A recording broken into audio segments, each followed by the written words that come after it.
चलो बच्चों, चलिए प्रश्न को पढ़ते हैं और समझते हैं। निम्न वाक्य पर विचार कीजिए। यहाँ पर हमें पहला वाक्य समाकलन के रूप में दिया है, दूसरा वाक्य भी समाकलन के रूप में दिया गया है और हमें बताना है इनमें से कौन सा या कौन से सही है, केवल एक, केवल दो, या फिर दोनों, या फिर इनमें से कोई नहीं। तो ये बातें हमें यहाँ पर विकल्प के रूप में दी गई है, जिनमें से सही विकल्प का चुनाव हमें करना है। प्रश्न को हल करने से पहले हम प्रश्न के लिए मुख्य अवधारणा भी लिख लेते हैं बच्चों। तो प्रश्न के लिए मुख्य अवधारणा, मुख्य अवधारणा में हम क्या करेंगे, देखिए जिन सूत्रों का प्रयोग हम इस प्रश्न में करने वाले हैं उसको मैं लिखने वाला हूं। तो यहाँ पर सबसे पहले एक गुणधर्म मैं लिखूंगा कि यदि सीमा ए से बी है, एफ एक्स डी एक्स है, तो आप इसे लिख सकते हो सीमा ए से सी, एफ एक्स डी एक्स, और प्लस फिर हो जाएगा सी से बी, और ये हो जाएगा एफ एक्स डी एक्स। ठीक है, तो ये हो गया हमारे पास। इस सूत्र को आप इस प्रश्न के लिए याद रख सकते हैं। उसके बाद मापांक के बारे में भी आपको जानकारी होना चाहिए कि अगर मापांक के अंदर x लिखा है तो इसका मान प्लस का x होता है जब x का मान 0 या 0 से अधिक होता है, और माइनस x होता है जब x का मान 0 से कम होता है। तो सबसे पहले हम पहला कथन लिख के इसको हल करते हैं। तो मैं लिख लेता हूँ पहला कथन या फिर वक्तव्य। ठीक है, पहला वक्तव्य क्या है हमारे पास।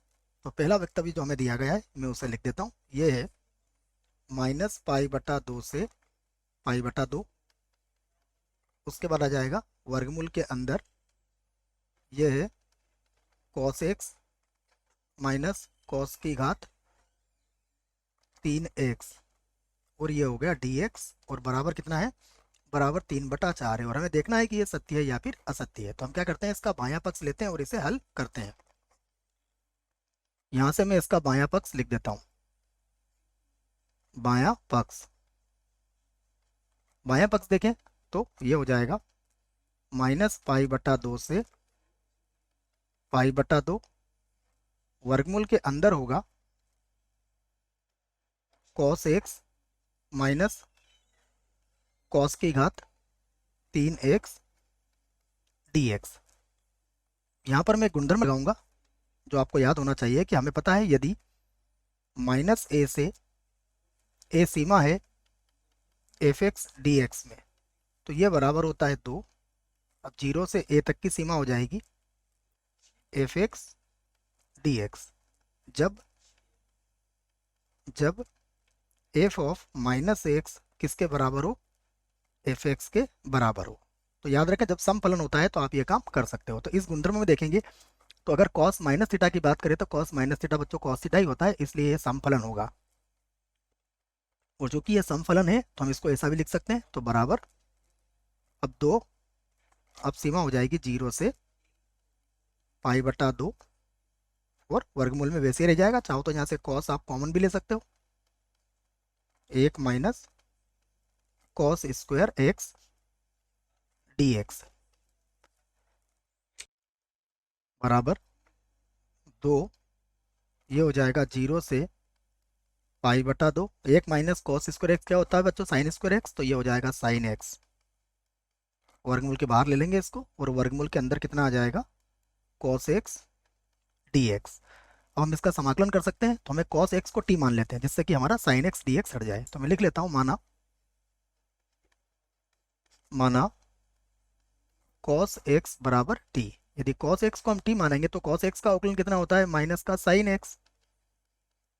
ये हो जाएगा dx बराबर कितना हो जाएगा, dt, अर्थात sin x dx का मान माइनस dt के बराबर हो जाएगा। अब सीमा की बात करते हैं, तो सबसे पहले हम लिखते हैं यदि x बराबर कितना, π/2, तब यदि x का मान आपने π/2 रखा तो cos 90 क्या होता है, 0, तो t बराबर कितना होगा, 0। उसके बाद यदि x बराबर 0, तब t का मान कितना आ जाएगा, 1 आ जाएगा। तो अतः अब आप अपना बायां पक्ष फिर से लिख सकते हो। तो मैं लिख लेता हूं बायां पक्ष, बायां पक्ष बराबर 2।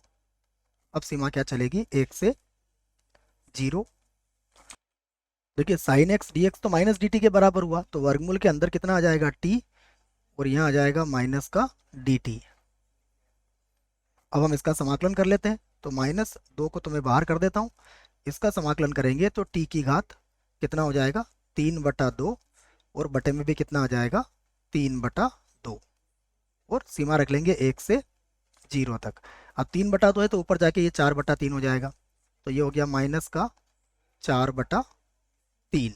ठीक है, और यहाँ हल करेंगे तो देखिए ये हो जाएगा 0 - 1, 0 - 1, अर्थात कितना आ गया 4/3। परंतु हमें कितना लाना था बच्चों, देखो हमें कितना लाना है, यहाँ पर 3/4 लाना है। इसका मतलब ये बराबर नहीं है किसके, 3/4 के। तो आप कह सकते हो कि अतः अतः कथन कथन की जगह वक्तव्य कर लेते हैं बच्चों, है ना, जैसा कि प्रश्न में कहा गया है। तो लिख लेते हैं अतः वक्तव्य, अतः वक्तव्य पहला क्या है बच्चों, असत्य है। असत्य असत्य है, ठीक है। यहाँ लिख देता हूं मैं दूसरा वक्तव्य।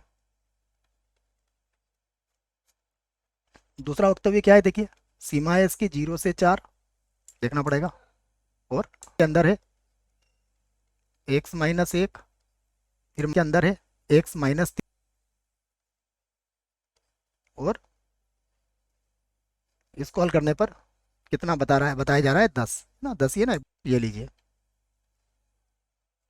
अब हम इसका भी बायां पक्ष लेते हैं और इसको हल करते हैं। तो बायां पक्ष,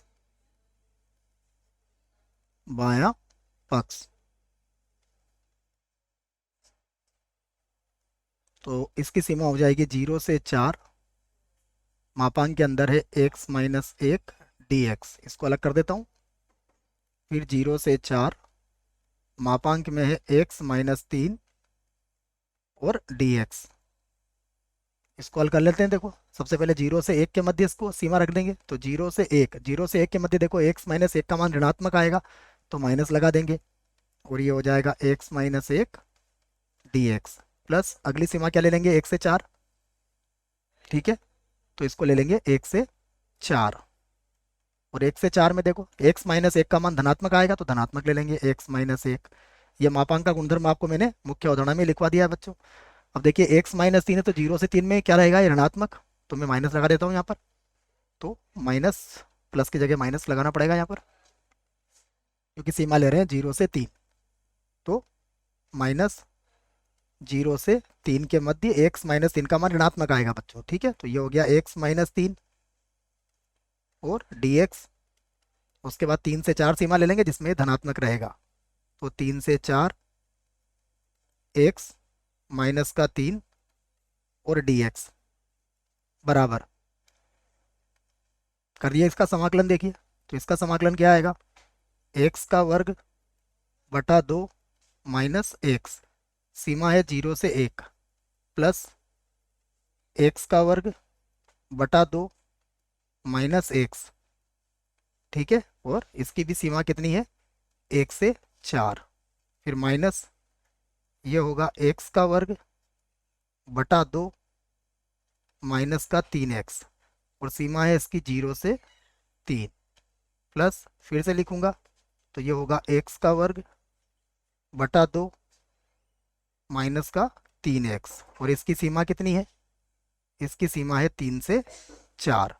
ठीक है, सभी लिख दिया है मैंने। अब इसको बारी बारी से आराम से हल करते हैं। देखो सबसे पहले यहाँ पर है माइनस, और मैं यहाँ लिख देता हूँ। देखो सबसे पहले 1 लिखूंगा, तो ये होगा 1/2 -1। उसके बाद 0 रखेंगे तो -0 लिखने से कोई फायदा नहीं है। उसके बाद यहाँ 4 रखेंगे, देखो तो 4 का वर्ग कितना होता है, 4 का वर्ग 16, 16/2 मतलब ये 8 हो जाएगा, और -4। ठीक है, फिर माइनस अब 1 रखेंगे तो ये 1/2 और -1 हो जाएगा। इसको भी हल कर दिया हमने। माइनस यहाँ पर भी रख लेते हैं। देखो सबसे पहले 3 रखेंगे तो 3 का वर्ग 9/2, 9/2 माइनस कितना हो जाएगा, 9। उसके बाद माइनस 0 भी रख लेंगे। उसके बाद प्लस यहाँ से रख लेता हूँ। सबसे पहले 4 रखेंगे तो 4 का वर्ग कितना होगा, 16/2, तो 16/2 कितना हो जाएगा यहाँ पर, 8। ठीक है, 4 का वर्ग 16/2 मतलब 8 और 4 3 12, तो यहाँ हो जाएगा -12। उसके बाद माइनस, अब 3 रखेंगे तो 3 का वर्ग होगा 9/2, 9/2 -9। ये सारे मान मैंने यहाँ पर रख लिए हैं। अब हल करते हैं इसको, देखिए क्या मिलेगा हमें। तो यहाँ से लिख लेता हूँ मैं इसको। तो बच्चों 1/2 में से -1 करेंगे तो -1/2 बचेगा, अर्थात यह प्लस का 1/2 आ जाएगा। ठीक है ना, ये प्लस का 1/2 हो जाएगा। उसके बाद फिर यहाँ देखिए 8 में से 4 गया तो 4 बचेगा, तो 8 में से 4 गया तो 4 आ गया। 1/2 में से फिर 1 घटाएंगे तो -1/2, परंतु ये क्या बन जाएगा, प्लस का 1/2 के बराबर। उसके बाद 9/2 में से 9 घटाएंगे तो माइनस का 9/2, परंतु ये प्लस का 9/2 बन जाएगा, तो प्लस का 9/2 हो जाएगा। ठीक है, फिर 8 में से 12 गए तो यहाँ कितना बचेगा, -4, तो यहाँ लिख दूंगा -4। 9/2 में से 9 गया तो माइनस का 9/2, परंतु ये बन जाएगा प्लस का 9/2। तो ये सारी बातें मैंने लिख ली हैं। अब इसको जोड़ लेते हैं, देखो तो 4 से 4 तो कट रहा है बच्चों, तो ये 4 से ये 4 तो कट गया, तो इसको तो हटा देते हैं। 9/2 और 9/2 कितना हो जाएगा, ये हो जाएगा 18/2, मतलब 9 हो जाएगा, और आधा 1 हो जाएगा, अर्थात ये हो गया हमारे पास 10। तो ये 10 हमारा क्या है, दायां पक्ष है, ये है दायां पक्ष। तो इसका अर्थ ये हुआ कि ये तो सही है बच्चों। तो पहला कथन हमारा, पहला वक्तव्य क्या है, असत्य, और दूसरा क्या निकला है हमारा। चलते हैं विकल्प की तरफ। तो केवल 1, तो ये तो क्या है बच्चों, गलत होगा। केवल 2, ये बिल्कुल सत्य निकला है हमारा, तो ये हमारा सही विकल्प हो जाएगा। दोनों, ये भी गलत होगा और ये भी गलत होगा। आशा करता हूँ बच्चों प्रश्न का उत्तर समझ में आया होगा। धन्यवाद।